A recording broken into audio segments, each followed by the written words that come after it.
नमस्कार दर्शकों, आप देख रहे हैं सामाजिक सत्ता न्यूज़ जन जन की आवाज़। आज हम राजधानी लखनऊ के आलमबाग नहर कानपुर रोड के LDA CMS power house gate number 1 के पास तीर्थ शिवालय मानसरोवर सिद्ध शिव शक्तिपीठ के मैदान में हम इकट्ठा हुए हैं। और इकट्ठा होने का हमारा कारण सिर्फ इतना है कि जो बलिया में हमारे सहारा के प्रमुख समाचार पत्र के जो हमारे रतन नाम के पत्रकार साथी को निर्ममता के साथ दौड़ा कर हत्या कर दी गई, उसके विषय में हमारे एक आवाज़ एक मिशन और हमारे तमाम पत्रकार साथी और सामाजिक सत्ता न्यूज़ चैनल के टीम पूरी यहाँ पर इकट्ठा हुई है। और आज हम ये जानेंगे कि यहाँ पर मौजूद पत्रकार साथी किस लिए इकट्ठा हैं और यहाँ पर उनके क्या मंशा है जो वो इकट्ठा होकर पत्रकारों के लिए प्रदर्शन कर रहे हैं। दरअसल यहाँ पत्रकारों के हकों की बात की जा रही है, जिसको लेकर बाकायदा एक आवाज़ एक मिशन के राष्ट्रीय संयोजक राकेश तिवारी ने एक मैसेज भी सर्कुलेट किया था जिसमें पत्रकारों का समर्थन मांगा था। लेकिन यहाँ पर बहुत ही शर्म की बात है कि उनके इस कार्यक्रम में कोई पत्रकार साथी इकट्ठा नहीं हुआ, जो कि अपने आप में एक बहुत बड़ी ही शर्म की बात है और चिंता का विषय है। जब ऐसे प्रोग्रामों में पत्रकारों का समर्थन नहीं मिलेगा तो कहीं ना कहीं अगला व्यक्ति जो इस आवाज़ को उठाना चाह रहा है उसका मनोबल गिरना जरूरी है। आज यहाँ पर सरकारें नहीं सुन रही हैं, लोग एक दूसरे का साथ नहीं दे रहे हैं। पत्रकार बिरादरी के अंदर आज एक अहम आ चुका है, लोग एक दूसरे के साथ खड़े नहीं हैं। इसी पे हम जानने की कोशिश करेंगे राष्ट्रीय संयोजक एक आवाज़ एक मिशन के राकेश तिवारी जी से कि वो यहाँ पर इकट्ठा हुए हैं और इस पूरे प्रोग्राम को उन्होंने जो ऑर्गेनाइज़ किया था एक मुद्दे के साथ, तो उनको आज कैसा यहाँ पे महसूस हो रहा है और ये पत्रकारों की एकता पे क्या बात अपने रखना चाहेंगे। आइए चलते हैं राकेश तिवारी जी के पास। हाँ, आप तो सबसे पहले अपना परिचय दीजिए। मैं राकेश तिवारी, संयोजक एक आवाज़ एक मिशन। आज आप ये जो देख रहे हैं कि हम लोग जो कैंडल मार्च निकालने की या जो अपना पहले से प्रोग्राम में किए थे, इसको स्थगित तो नहीं किए, उसके पीछे एक कारण था। और सड़क पे क्यों नहीं गए, इसके पीछे भी एक कारण है। सड़क पे न जाने का कारण, जब मैं यहाँ के स्थानीय पुलिस से संपर्क किया कि हमारा एक आवाज़ एक मिशन जो बलिया में एक हमारे पत्रकार साथी सहारा समय के वरिष्ठ पत्रकार थे रतन सिंह जी, जिनकी बदमाशों द्वारा दौड़ाकर गोली मारकर हत्या कर दी गई, मैं उनके विरोध में और अपने उत्तर प्रदेश के तमाम पत्रकार साथियों की सुरक्षा की मांग को लेकर मैं एक कैंडल मार्च पिकेडली होटल से आलमबाग नहर चौराहे तक करना चाह रहा हूँ। उन्होंने हमसे कहा। अच्छा तिवारी जी, जैसा कि आपने एक आवाज़ एक मिशन के साथ पत्रकारों की सुरक्षा और उनकी जो मांगे थी उनको लेकर एक आवाज़ उठाना चाहा और लोगों से आपने एक मैसेज के माध्यम से सर्कुलेट करके समर्थन भी मांगा था, लेकिन यहाँ जैसा कि हम देख सकते हैं कि नाम मात्र कुछ लोग इकट्ठा हुआ है, लेकिन यहाँ पे पत्रकार बिरादरी जो है वो गायब है। इस पर लेके आप क्या कहेंगे? मैं आपको क्लियर करना चाह रहा हूँ। जब हमारी स्थानीय प्रशासन से बात हुई तो उन्होंने कहा कि ये प्रोग्राम आप नहीं कर सकते हैं, क्योंकि पूरे उत्तर प्रदेश में धारा 144 लागू है और 144 में आप किसी बैनर तले किसी संगठन के माध्यम से आप इकट्ठा नहीं हो सकते हैं। इसके अगर आप पैसा करेंगे तो आपके ऊपर कानूनी कार्रवाई हो जाएगी।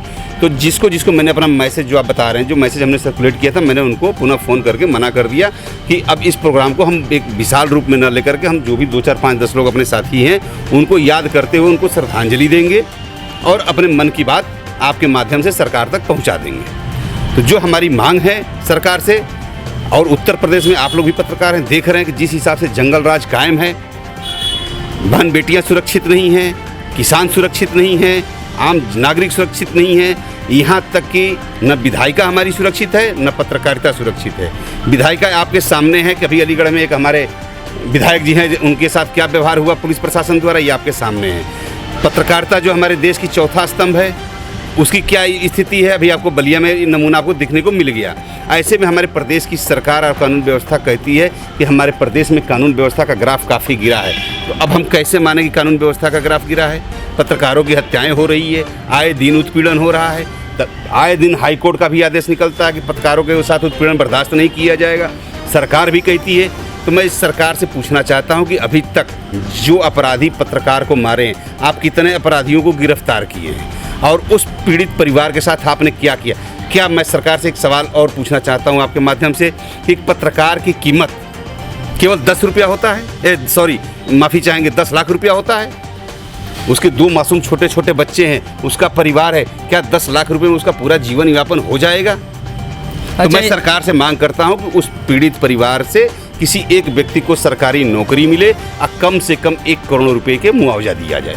अच्छा, जैसा कि बलिया में पीड़ित पत्रकार जो थे, जिनको काफ़ी समय से धमकियां भी मिल रही थी, जिसको लेकर उन्होंने बलिया के पुलिस प्रशासन को लेटर भी दिया था अपनी जान के खतरे को लेकर, लेकिन उसके बाद भी वहां का पुलिस प्रशासन नहीं जागा। आखिर में उनकी हत्या कर दी गई, और जब हत्या कर दी गई थी उसका मेन कारण उन्होंने आपसी पट्टेदारी और रंजिश को बताते हुए वहाँ के पुआल भूसी को लेकर बताया, जिसमें वहाँ के एसपी और आजमगढ़ के डीआईजी का भी बयान सामने आया हुआ था। लेकिन वहीं पर उनके जो रतन थे, जो मृतक हैं, जो समाचार पत्र के हमारे जो ख़त्म हो गए हैं, जो उनको मार दिया गया है, उनके पिताजी ने साफ खंडन किया था मीडिया के सामने, पत्रकार बंधुओं के सामने, कि ऐसी कोई भी बात नहीं, आप चल के स्पॉट पे देख सकते हैं। और वहाँ पे उन्होंने एक पुलिस अधिकारी का नाम लेते हुए उस पर पूरा आरोप भी लगाया बतौर निडरता के साथ। तो इस पर आप क्या कहना चाहेंगे? क्या पुलिस अपने अधिकारियों को बचाना चाह रही है या अपनी कमियों को छुपाना चाह रही है? देखिए, कहने को तो बहुत कुछ है।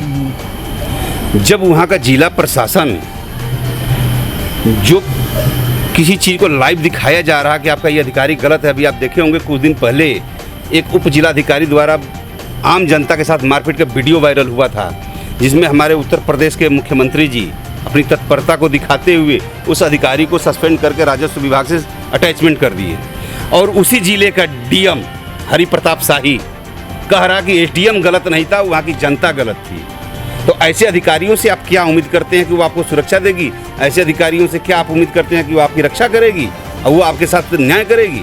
ऐसे अधिकारियों को जनता के हवाले छोड़ देना चाहिए। और मैं जनता से अपील करूंगा कि जहां ऐसे अधिकारी अगर ऐसे बर्बरतापूर्वक दिखे तो खुद अपने हाथ में हथियार उठा लीजिए। अच्छा तिवारी जी, बहुत अच्छी बात कही आपने। और दूसरी चीज़ ये है कि जैसा कि पत्रकारों पे लगातार दिन प्रतिदिन घटनाएं बढ़ती जा रही हैं, चाहे उनके पुलिसिया उत्पीड़न को लेकर हो, चाहे उनको ज़बरदस्ती चालान करने के हो, चाहे माफियाओं द्वारा उनको धमकी देना हो या उनका मर्डर करना हो। इसको लेकर सीएम योगी आज जो इतने 2 से 3 दिन बीत गए, उसके बीच कोई कड़ा एक्शन लेते हुए नहीं दिखाई दिए।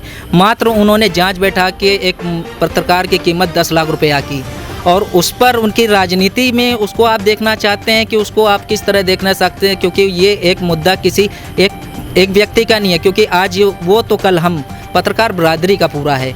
इसमें जब एक व्यक्ति की 10 लाख कीमत आकी जाएगी तो इसको आप किस तरह देख सकते हैं? क्या 10 लाख रुपए किसी की कीमत, जान की कीमत पूरी कर पाएगा?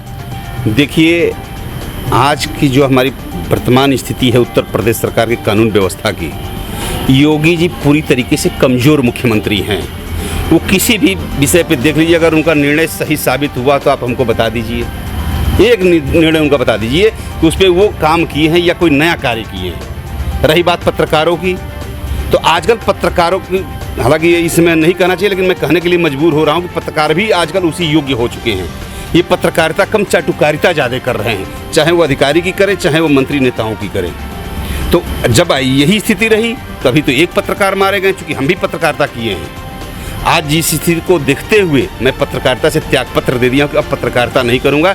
जिस समय हम लोग पत्रकारिता करते थे उस समय का माहौल कुछ और था। आजकल की पत्रकारिता केवल दलाली नाम की से रह गई है। आजकल की पत्रकारिता गोदी मीडिया के नाम से जानी जाती है। आजकल की पत्रकारिता केवल सरकार की बाजा बजाती है। पत्रकारों का काम क्या होता है? सरकार का विरोध करना, सरकार के विरोधियों की आवाज़ उठाना। आज अगर हमारा संगठन एक आवाज़, एक मिशन कोई आवाज़ उठाता है तो कोई पत्रकार वहाँ नहीं जल्दी दिखता है। और वही कोई एक अच्छा अमला जमला माफिया टाइप का अगर लोग आवाज़ उठा दें तो सारे पत्रकार एक हो जाते हैं। ऐसा क्यों? पत्रकारों को भी अपने भविष्य के विषय में सोचना चाहिए, पत्रकारों को भी अपने परिवार के विषय में सोचना चाहिए, पत्रकारों को अपने समाज के विषय में सोचना चाहिए। पत्रकार देश के चौथे स्तंभ हैं। पत्रकार सोई हुई जनता की आंखों को खोलने का काम करते हैं। तो वो पत्रकारिता जब तक धरती पर नहीं आएगी तब तक ऐसे ही मारे जाएंगे और ऐसे ही हम लोग प्रताड़ित होते रहेंगे। अच्छा राकेश जी, इसमें एक चीज़ और लास्ट में पूछना चाहेंगे, जैसा कि ये पत्रकारों पर बर्बरता के साथ अपराध सामने आ रहे हैं, घटनाएं दिन पर दिन बढ़ रही हैं और लोग मारे जा रहे हैं, इसको लेकर क्या मुख्यमंत्री को सुरक्षा कानून नहीं बनाना चाहिए पत्रकारों को लेकर? मैं बराबर मांग करते आ रहा हूँ और आज से नहीं। आज तो एक पत्रकार बंधु हमारे मारे गए, अभी गाजियाबाद में भी मारे गए। तमाम लोग आवाज़ उठाए, कोई नहीं आवाज़ उठा पाया। पत्रकार मीडिया इस पे नहीं बोलती है।